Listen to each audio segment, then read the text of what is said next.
will be. Changes in trade and immigration policies are affecting both demand and supply. In this environment, distinguishing cyclical developments from trend or structural developments is difficult. This distinction is critical because monetary policy can work to stabilize cyclical fluctuations, but can do little to alter structural changes. The labor market is a case in point. The July employment report, released earlier this month, showed that payroll job growth slowed to an average pace of only 35,000 per month over the past 3 months, down from 168,000 per month during 2024. This slowdown is much larger than assessed just a month ago, as the earlier figures for May and June were revised down substantially. But it does not appear that the slowdown in job growth has opened up a large margin of slack in the labor market, an outcome we want to avoid. The unemployment rate, while edging up in July, stands at a historically low level of 4.2% and has been broadly stable over the past year. Other indicators of labor market conditions are also little changed or have softened only modestly, including quits, layoffs, the ratio of vacancies to unemployment, and nominal wage growth. Labor supply has softened in line with demand, sharply lowering the break-even rate of job creation needed to hold the unemployment rate constant. Indeed, labor force growth has slowed considerably this year with the sharp fall-off in immigration, and the labor force participation rate has edged down in recent months. Overall, while the labor market appears to be in balance, it is a curious kind of balance that results from a marked slowing in both the supply of and demand for workers. This unusual situation suggests that downside risks to employment are rising. And if those risks materialize, they can do so quickly in the form of sharply higher layoffs and rising unemployment. At the same time, GDP growth has slowed notably in the first half of this year to a pace of 1.2%, roughly half the 2.5% pace in 2024. The decline in growth has largely reflected a slowdown in consumer spending. As with the labor market, some of the slowing in GDP likely reflects slower growth of supply or potential output. Turning to inflation, higher tariffs have begun to push up prices in some categories of goods. Estimates based on the latest available data indicate that total PCE prices rose 2.6% over the 12 months ending in July. Excluding the volatile food and energy categories, core PCE prices rose 2.9%, above their level of a year ago.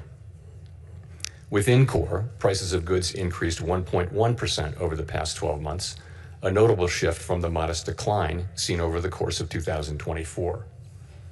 In contrast, housing services inflation remains on a downward trend, and non-housing services inflation is still running at a level a bit above what has been historically consistent with a 2% inflation. The effects of tariffs on consumer prices are now clearly visible. We expect those effects to accumulate over coming months with high uncertainty about both timing and amounts. The question that matters for monetary policy is whether these price increases are likely to materially raise the risk of an ongoing inflation problem. A reasonable base case is that the effects will be relatively short-lived, a one-time shift in the price level. Of course, one time does not mean all at once. It will continue to take time for tariff increases to work their way through supply chains and distribution networks. Moreover, tariff rates continue to evolve, potentially prolonging the adjustment process. It's also possible, however, that the upward pressure on prices from tariffs could spur a more lasting inflation dynamic, and that is a risk to be assessed and managed. One possibility is that workers who see their real incomes decline because of higher prices demand and get higher wages from employers, setting off adverse wage price dynamics. Given that the labor market is not particularly tight and faces increasing downside risks, that outcome does not seem likely. Another possibility is that inflation expectations could move up, dragging actual inflation with them. Inflation has been above our target for more than 4 years and remains a prominent concern for households and businesses. Measures of longer-term inflation expectations, however, as reflected in market and survey-based measures, appear to remain well anchored and consistent with our longer-run inflation objective of 2%. Of course, we cannot take the stability of inflation expectations for granted. Come what may, we will not allow a one-time increase in the price level to become an ongoing inflation problem. So, putting the pieces together, what are the implications for monetary policy? In the near term, risks to inflation are tilted to the upside and risks to employment to the downside, a challenging situation. When our goals are in tension like this, our framework calls for us to balance both sides of our dual mandate. Our policy rate is now 100 basis points closer to neutral than it was a year ago, and the stability of the unemployment rate and other labor market measures allows us to proceed carefully as we consider changes to our policy stance. Nonetheless, with policy in restrictive territory, the baseline outlook and the shifting balance of risks may warrant adjusting our policy stance. Monetary policy is not on a preset course. FOMC members will make these decisions based solely on their assessment of the data and its implications for the economic outlook and the balance of risks. We will never deviate from that approach. So, turning then to my second topic. Our monetary policy framework is built on the unchanging foundation of our mandate from Congress to foster maximum employment and stable prices for the American people. We remain fully committed to fulfilling our statutory mandate, and the revisions to our framework will support that mission across a broad range of economic conditions. Our revised statement on longer-run goals and monetary policy strategy, which we refer to as our consensus statement to save time, describes how we pursue our dual mandate goals. It is designed to give the public a clear sense of how we think about monetary policy, and that understanding is important both for transparency and accountability, and for making monetary policy more effective. The changes we made in this review are a natural progression grounded in our ever-evolving understanding of our economy. We continue to build upon the initial consensus statement adopted in 2012 under Chairman Ben Bernanke's leadership. Today's revised statement is the outcome of the second public review of our framework, which we conduct at 5-year intervals. This year's review included 3 elements: Fed Listens events at reserve banks around the country, a flagship research conference, and policymaker discussions and deliberations supported by staff analysis at a series of FOMC meetings. In approaching this year's review, a key objective has been to make sure that our framework is suitable across a broad range of economic conditions. At the same time, the framework needs to evolve with changes in the structure of the economy and our understanding of those changes. The Great Depression presented different challenges from those of the Great Inflation and the Great Moderation, which in turn are different from the ones we face today. At the time of the last review, we were living in a new normal, characterized by the proximity of interest rates to the effective lower bound, or ELB, along with low growth, low inflation, and a very flat Phillips curve, meaning that inflation was not very responsive to slack in the economy. To me, a statistic that captures that era is that our policy rate was stuck at the ELB for 7 long years following the onset of the global financial crisis in late 2008. Many here will recall the sluggish growth and painfully slow recovery of that era. It appeared highly likely that if the economy experienced even a mild downturn, our policy rate would be back at the ELB very quickly, probably for another extended period. Inflation and inflation expectations could then decline in a weak economy, raising real interest rates as nominal rates were pinned near zero. Higher real rates would further weigh on job growth and reinforce the downward pressure on inflation and inflation expectations, triggering an adverse dynamic. The economic conditions that brought the policy rate to the ELB and drove the 2020 framework changes were thought to be rooted in slow-moving global factors that would persist for an extended period. And they might well have done so, if not for the pandemic. The 2020 consensus statement included several features that addressed the ELB-related risks that had become increasingly prominent over the preceding 2 decades. We emphasized the importance of anchored inflation, longer-term inflation expectations, to support both our price stability and maximum employment goals. Drawing on an extensive literature on strategies to mitigate risks associated with the ELB, we adopted flexible average inflation targeting, a makeup strategy to ensure that inflation expectations would remain well anchored, even with the ELB constraint. In particular, we said that following periods when inflation had been running persistently above 2%, appropriate monetary policy would likely aim to achieve inflation moderately above 2% for some time. In the event, rather than low inflation and the ELB, the post-pandemic reopening brought the highest inflation in 40 years to economies around the world. Like most other central banks and private sector analysts, through year-end 2021, we thought that inflation would subside fairly quickly without a sharp tightening in our policy stance, as this slide will show. When it became clear this was not the case, we responded forcefully, raising our policy rate by 5.25 percentage points over 16 months. That action, combined with the unwinding of pandemic supply disruptions, contributed to inflation moving much closer to our target without the painful rise in unemployment that has accompanied previous efforts to counter high inflation. This year's review considered how economic conditions have evolved over the past 5 years. During this period, we saw that the inflation situation can change rapidly in the face of large shocks.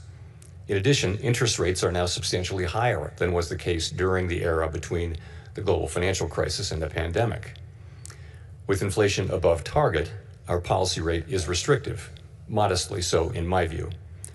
We cannot say for certain where rates will settle out over the longer run, but their neutral rate may now be higher than during the 2010s, reflecting changes in productivity, demographics, fiscal policy, and other factors that affect the balance between saving and investment. During the review, we discussed how the 2020 statement's focus on the ELB may have complicated communications about our response to high inflation. We concluded that the emphasis on an overly specific set of economic conditions may have led to some confusion, and as a result, we made several important changes to the consensus statement to reflect that insight. First, we removed language indicating that the ELB was a defining feature of the economic landscape. Instead, we noted that our monetary policy strategy is designed to promote maximum employment and stable prices across a broad range of economic conditions. The difficulty of operating near the ELB remains a potential concern, but it is not our primary focus. The revised statement reiterates that the committee is prepared to use its full range of tools to achieve its maximum employment and price stability goals, particularly if the federal funds rate is constrained by the ELB. Second, we returned to a framework of flexible inflation targeting and eliminated the makeup strategy. As it turned out, the idea of an intentional moderate inflation overshoot had proved irrelevant. There was nothing intentional or moderate about the inflation that arrived a few months after we announced our 2020 changes to the consensus statement, as I acknowledged publicly in 2021. Well-anchored inflation expectations were critical to our success in bringing down inflation without a sharp increase in unemployment.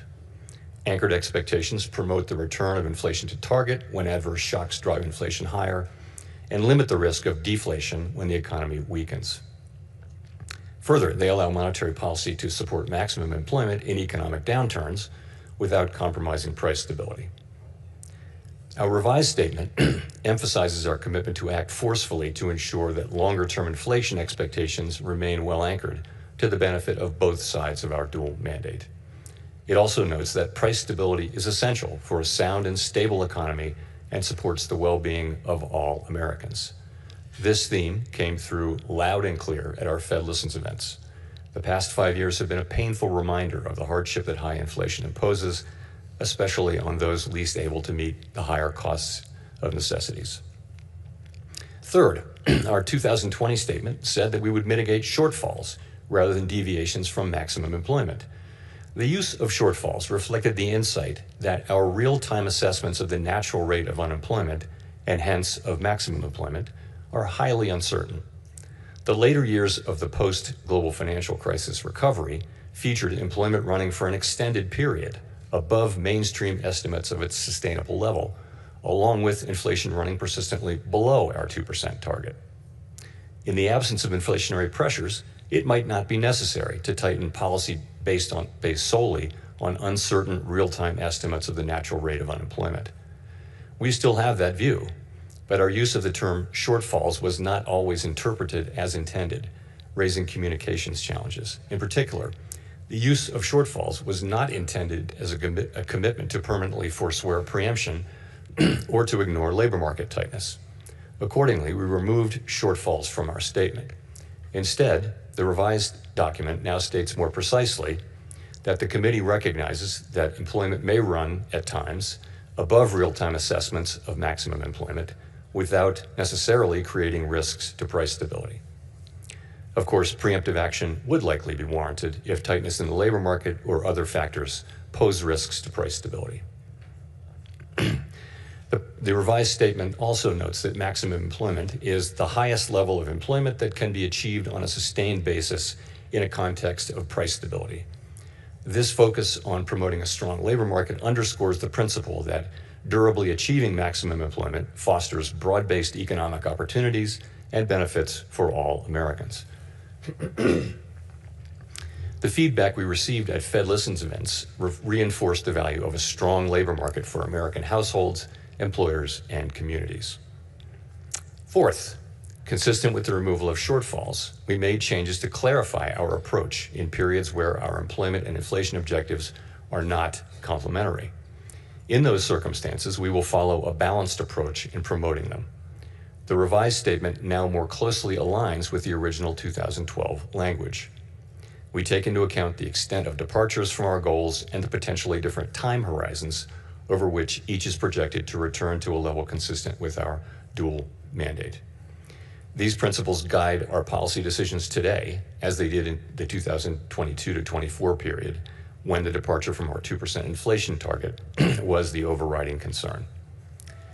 In addition to these changes, there is a great deal of continuity with past statements. The document continues to explain how we interpret the mandate Congress has given us and describes the policy framework that we believe will best promote maximum employment and price stability.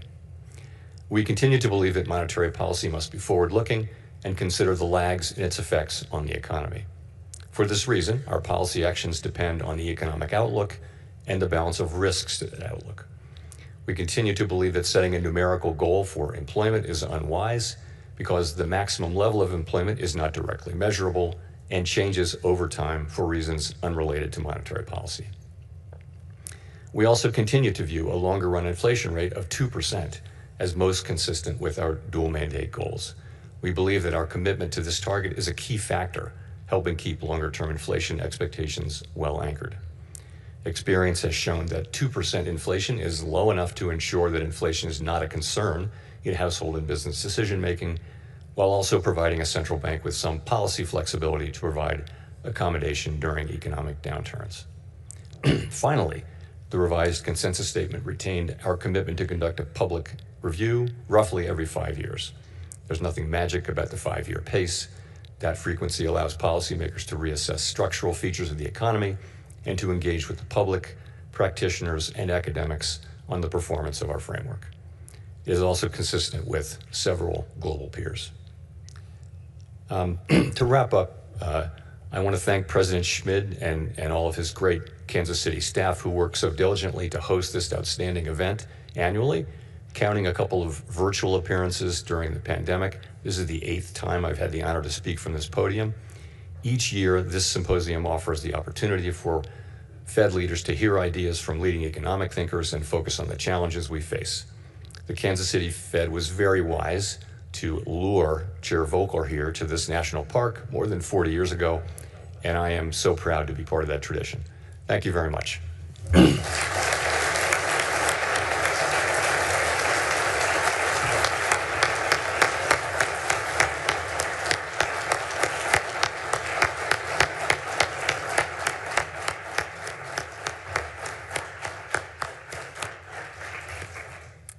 Thank you very much. We'll move into the presentations. So I want to allow a minute for all of the members of the press to go